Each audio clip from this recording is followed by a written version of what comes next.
네. 다들 붕어빵 잘 드셨습니까? 네. 네. 다들 드시고 기분 좋은 것 같습니다. 네. 그 기분 좋은 마음으로 함께 오늘 주의 말씀 함께 들었으면 좋겠습니다. 창세기 12장을 보면 하나님께서는 아브라함의 나이 72세 때 그를 부르셨습니다. 그리고 자식이 없던 아브라함에게 하나님께서는 내가 내게 보여줄 땅으로 가라 명령하시며 그 땅에서 큰 민족을 이루시겠다라고 말씀하십니다. 다시 말해 하나님께서는 75세의 그 아브라함의 나이, 생리적으로 자식을 가질 수 없는 그 아브라함에게 자식을 주시겠다라고 약속을 하십니다. 아브라함은 약속의 말씀을 믿고 하나님께서 가라 명하신 그 땅, 가나안 땅으로 가게 됩니다. 그런데 창세기 15장을 보면 아브라함은 자식이 없자 자신의 종인 엘리에셀을 자신의 상속자로 삼으려고 합니다. 그러자 하나님께서는 그 사람이 아니라 너의 몸에서 태어날 아들이 너의 상속자가 될 것이다 라고 말씀을 하십니다. 그러면서 아브라함을 밖으로 데리고 나가면서 밤하늘에 떠있는 수많은 별들을 보여주십니다. 그리고는 하늘의 별처럼 많은 자손을 주시겠다라고 다시 한번 약속을 하시죠. 그리고 아브라함에게 재물을 준비하라 명하시며 그 재물 사이로 횃불이 지나가게 하심으로 그와의 약속에 대한 증표를 보여주십니다. 그런데 오늘 본문의 말씀을 보면 75세 때 하나님의 부르심을 듣고 하나님의 약속의 말씀을 받아 그 말씀을 믿고 걸어갔던 믿음의 조상인 아브라함의 이해할 수 없는 그런 행동을 볼 수 있습니다. 우리 오늘 본문의 말씀을 다시 한번 천천히 함께 읽어보도록 하겠습니다. 시작. 아브라함의 아내 사레는 출산하지 못하였고 그에게 한 여종이 있으니 애굽 사람이요 이름은 하갈이라. 사레가 아브라함에게 이르되 여호와께서 내 출산을 허락하지 아니하셨으니 원하건대 내 여종에게 들어가라. 내가 혹 그로 말미암아 자녀를 얻을까 하노라 하매 아브라함이 사레의 말을 들으니라. 아브라함의 아내 사레가 그 여종 애굽 사람 하갈을 데려다가 그 남편 아브라함에게 첩으로 준 때는 아브라함이 가나안 땅에 거주한 지 10년 후였더라. 옛날 우리나라도 마찬가지였지만 고대 근동 지역 역시 여자가 아이를 갖지 못하면 그 모든 책임은 여자에게 전가가 되었습니다. 또한 그 여자는 큰 수치로 여겨졌죠. 아브라함의 아내 사레 역시 출산하지 못하자 그는 아브라함의 자손을 잇기 위해서 하나의 궁여지책을 내놓습니다. 바로 자신의 여종인 하갈을 통하여 자손을 잇고자 하였습니다. 그래서 아브라함에게 자신의 여종 하갈과 동침할 것을 제안하죠. 아브라함은 사레의 말을 듣고 그대로 행합니다. 그리고 하갈에게서 아들 이스마엘을 얻게 되는데 이때 아브라함의 나이가 86세였습니다. 그러면 하나님이 아브라함을 처음 부르셨을 때가 75세 때였고 아브라함이 사레의 여종인 하갈을 통해 아들 이스마엘을 얻게 될 때의 나이가 86세 때이니 시간상으로 보면 10년이라는 시간이 흘렀고 그동안 아브라함에게 하나님께서 약속하신 자식이 없자 아내 사레는 아브라함에게 이런 제안을 했다라는 겁니다. 이 10년의 기간 동안 앞서 말씀드린 것처럼 아브라함에게는 하나님의 부르심이 있었고 하나님의 말씀에 순종하는 믿음이 있었고 그런 아브라함을 향한 하나님의 약속의 징표가 있었습니다. 그래서 사례의 제안을 받아들이는 그 반응을 보인 아브라함의 행동은 그동안에 하나님 말씀의 반응을 보인 그의 모습을 봤을 때는 이해할 수 없는 그러한 행동이었다라는 겁니다. 즉 자신의 상속자를 하루속히 얻기 위한 조급한 마음으로 인하여 자신에게 늘 말씀하시는 하나님께 뜻을 묻지도 않고 행하였던 성급한 행동이 아브라함에게서 나왔다라는 거죠. 바로 인간은 자신의 욕망과 욕심이 생기게 되면 하나님의 뜻보다 자신의 생각이 앞설 수 있다라는 겁니다. 그래서 우리의 신앙생활이 10년, 20년이 중요한 것이 아니라 지금의 나의 신앙을 매일같이 점검하는 것이 무엇보다 중요하다라는 겁니다. 나의 생각이 과연 하나님의 뜻에 맞는 건지, 내가 하는 이 말 한마디가 과연 다른 사람에게는 덕이 되는 말인지, 나의 행동 하나하나가 하나님의 영광을 위해 사는 것인지, 나의 욕망과 욕심을 위해 살아가고 있지 않은지는 한번 생각해 보며 우리의 모습을 점검해 볼 줄 알아야 한다라는 겁니다. 그렇지 않다면 오늘 아브라함과 같이 하나님의 뜻과는 다른 길을 걸어갈 수 있기 때문입니다.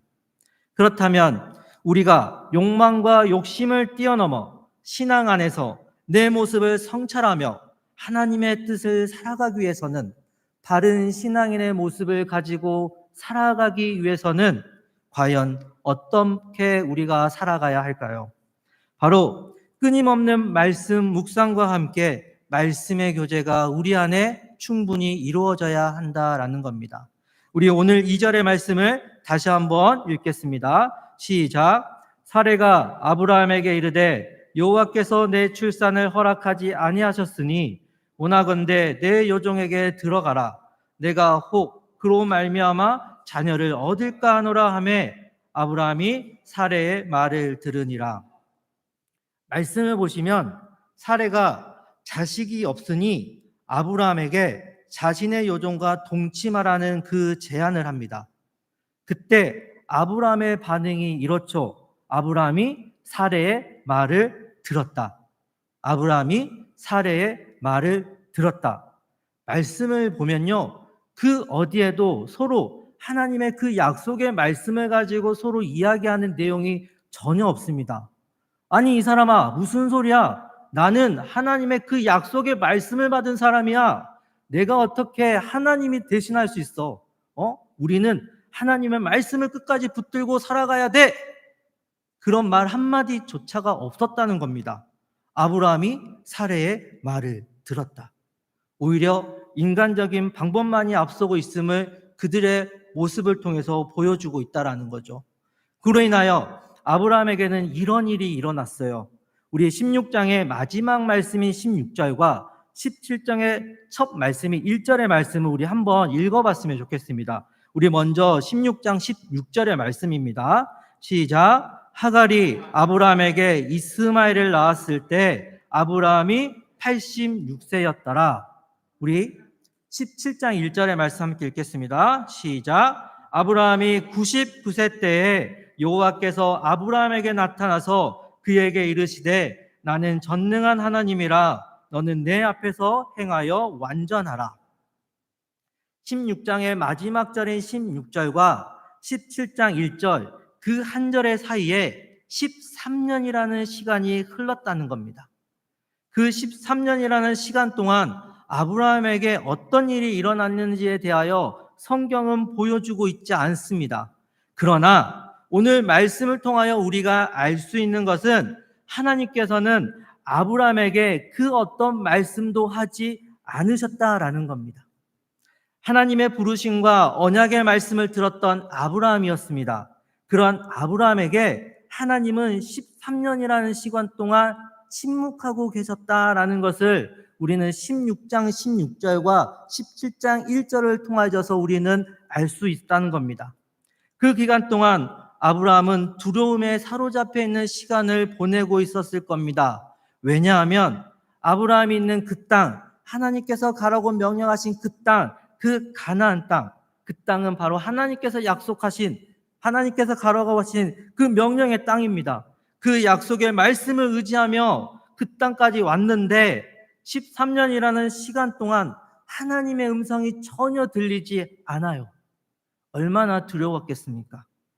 제가 작년 1년이라는 시간을 나름 안식년의 시간을 보냈습니다.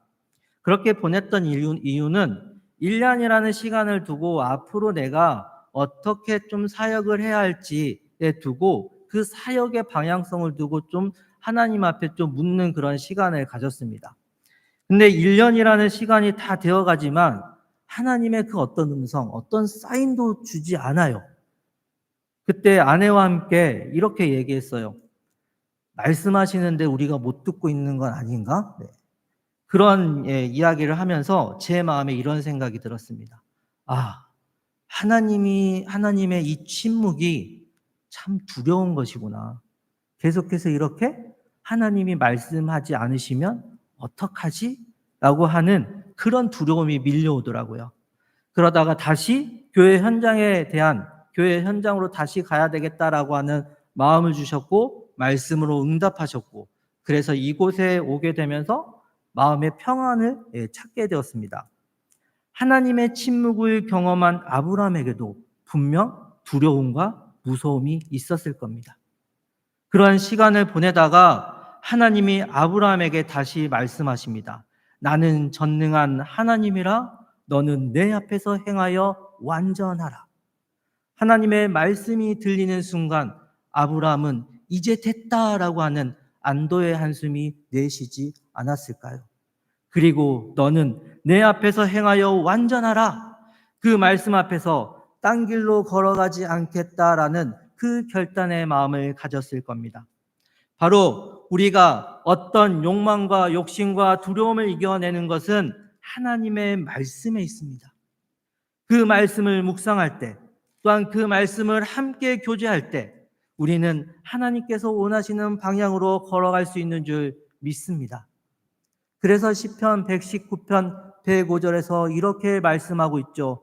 주의 말씀은 내 발의 등이요 내 길의 빛이다.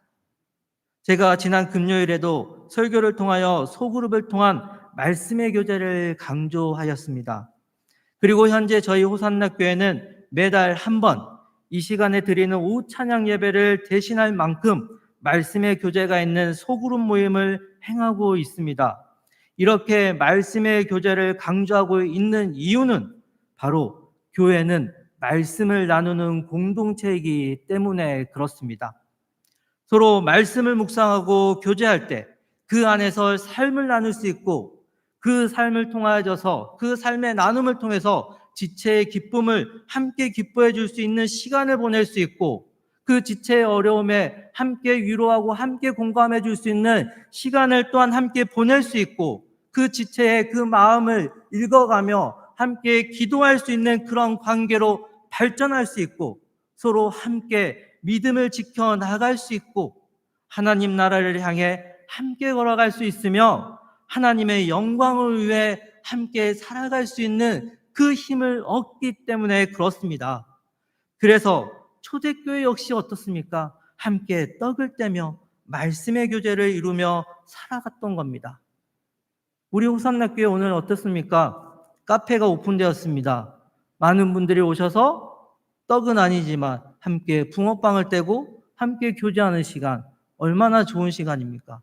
그 안에서 말씀 함께 교제 나누며 나눌 때 그 안에서 호산나 교회 성도와 성도 간에 함께 사랑을 나눌 수 있는 그런 시간들이 더욱더 싹터가는 줄 믿습니다.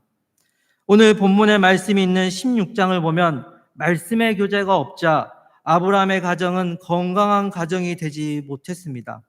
요종이었던 하갈은 아이를 가졌다고 자신의 상전인 사레를 업신여기는 하극상을 벌이고, 사레는 아브라함에게 책임을 떠넘기는 그러한 장면이 있습니다.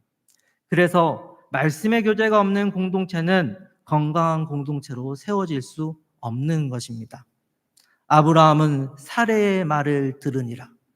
사랑하는 호산나 교회 성도님들, 누구의 말씀을 듣고 그 말씀을 따라 나서겠습니까? 말씀이 육신이 되어 이 세상에 오신 예수님은 우리에게 생명을 주시기 위해 하나님과 교제하며 그분의 뜻을 따라 걸어갔습니다. 그래서 우리 주님의 말씀은 우리의 길이 되고 진리가 되고 생명이 되는 겁니다.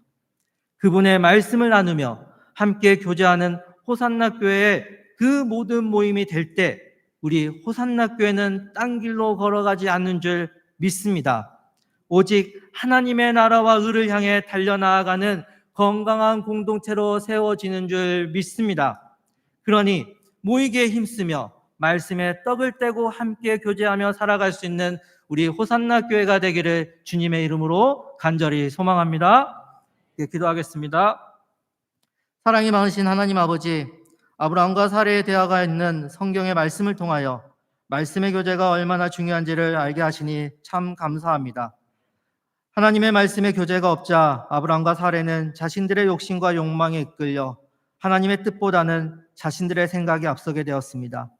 그로 인하여 그 가정은 건강한 가정으로 세워질 수 없게 되었고 하나님의 침묵을 경험하게 되었습니다. 이처럼 말씀의 교제가 없는 공동체는 하나님의 뜻을 이루는 건강한 공동체로 나아갈 수 없음을 고백합니다. 언제나 우리에게 말씀하시며 그 말씀을 통하여 교제할 수 있는 공동체를 허락하시니 감사합니다. 우리 호산나 교회가 말씀을 떡을 때는 귀한 모임을 소중히 여기며 모이게 힘쓰는 공동체로 세워지게 하여 주시옵소서. 그래서 말씀으로 하나 되는 말씀의 공동체가 되어 하나님의 나라와 의를 향해 달려나아가는 건강한 호산나 공동체가 되게 하여 주시옵소서. 감사드리오며 말씀이 육신이 되어 우리에게 생명을 주신 예수 그리스도의 이름으로 기도드립니다. 아멘.